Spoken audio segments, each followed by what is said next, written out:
ಓಂ ಸಾಯಿರಾಮ್. ನನ್ನ ಮುದ್ದಿನ ಮಗುವೆ,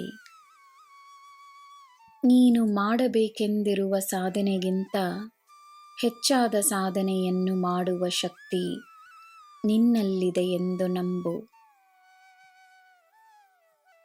ನಿನ್ನ ಪ್ರಕಾರ ಆಗದ ಕೆಲಸ ನಿನ್ನನ್ನು ದೊಡ್ಡದಾದ ಕೆಲಸದ ಬಳಿ ನಿನ್ನನ್ನು ಕಳುಹಿಸುತ್ತಿದೆ ಎಂದು ನಂಬು. ನಂಬಿಕೆಯಿದ್ದರೆ ನೀನು ನಿನ್ನ ಜೀವನದ ಉದ್ದೇಶವನ್ನು ಪ್ರತಿದಿನವೂ ಅರಿಯಬಹುದು. ನನ್ನ ಮಗುವಾಗಿ ಜೀವನವನ್ನು ನಡೆಸಲು ಒಳ್ಳೆಯದನ್ನೇ ಮಾಡಲೆಂದು ಪ್ರಪಂಚದಲ್ಲಿ ನಿನ್ನ ಒಳ್ಳೆಯತನವನ್ನು ಹರಡಿಸಲೆಂದೇ ನೀನು ಜನ್ಮಿಸಿರುವೆ. ನಿನ್ನ ಕರ್ತವ್ಯದಲ್ಲಿ, ನಿನ್ನ ಜವಾಬ್ದಾರಿಗಳಲ್ಲಿ, ನಿನ್ನ ಸೇವೆಯಲ್ಲಿ, ನಿನ್ನ ಪ್ರೀತಿಯಲ್ಲಿ ನಿನ್ನ ಜೀವನದ ಉದ್ದೇಶ ಅಡಗಿದೆ.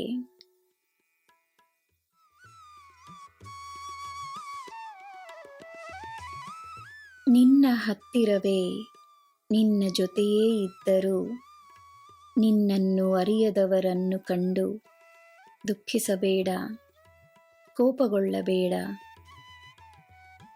ನಿನ್ನನ್ನು ಸರಿಯಾಗಿ ಅರಿಯುವ ಶಕ್ತಿ ಅವರಿಗಿಲ್ಲವೆಂದು ತಿಳಿದುಕೋ.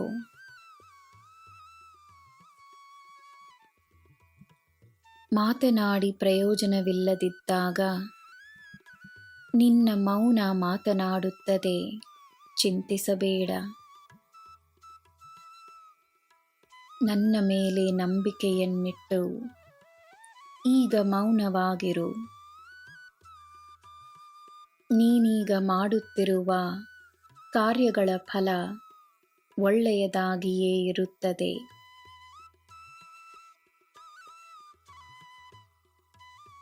ದೇವರ ಭಕ್ತಿ ಇರುವ ಕಡೆ ದೇವರ ಪ್ರೀತಿಯನ್ನೂ ನೋಡಬಹುದು. ನನ್ನ ಮಗುವೆ, ನಿನಗೆ ದೇವರ ಅನುಗ್ರಹವಿರುತ್ತದೆ. ನನ್ನ ಮೇಲೆ ಭಾರವನ್ನು ಹಾಕು, ನಿನ್ನ ನೋವನ್ನು ನನಗೆ ಒಪ್ಪಿಸು. ನಿನ್ನ ಕರ್ತವ್ಯವನ್ನು ಮಾತ್ರ ಮಾಡು. ನಾನಿದ್ದೇನೆ, ನಿನಗೆ ಎಲ್ಲ ಶುಭವೇ. ಜೈ ಸಾಯಿರಾಮ್.